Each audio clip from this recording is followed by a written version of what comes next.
দিনাজপুরের সেতাবগঞ্জ পৌর শহরের ছুটকুর মোড় মসজিদহাট কামারপাড়ার বসবাসকারী নূর মোহাম্মদের পুত্র ধান ও ভুট্টা ব্যবসায়ী মোহাম্মদ একরামুল হকের উপর গত মঙ্গলবার দিবাগত রাতে দুর্বৃত্তরা হামলা করে টাকা ছিনতাই করে নিয়ে গেছে। বর্তমানে একরামুল হক গুরুতর আহত অবস্থায় বোচাগঞ্জ উপজেলা স্বাস্থ্য কমপ্লেক্সে চিকিৎসাধীন অবস্থায় আছেন।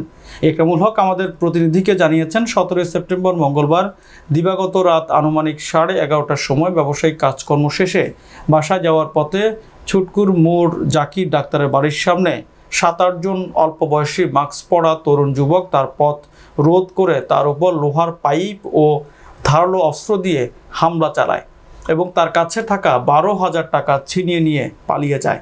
একরামুল হকের ধারণা, পূর্ব শত্রুতার জের ধরে তার উপরে হামলা চালানো হয়েছে। হামলার বিষয়ে মামলার প্রস্তুতি চলছে।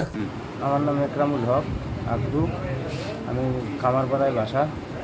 আমি ব্যবসার খাতিরে সারাদিন ভুট্টা খুঁজে লাস্টে আসলাম ভাইয়ের এখানে, ওনার ম্যানেজারের ধান দেখে কথাবার্তা বলে আমি বাড়ি যাওয়ার পথে আমাকে এই অবস্থা। কুরমোর জাকির ডাক্তারের বাড়ির সামনে কামারপাড়া এলাকা। ওদের হাতে ছিল রড, টুপি, মাথায় আরও অত্যাধিক অস্ত্র। এই অস্ত্র দিয়ে আঘাত করে খালি টাকা টুকা সব কিছুই ছিনায় নিয়ে চাপে ধরছিল। তারপরে তখন মাইকটার দিয়ে লাস্টে একটা কোপ দিয়ে পালায়। পূর্বের জের বাদ বা আক্রোশনমূলক এই হামলাটা হয়েছে আমার উপরে।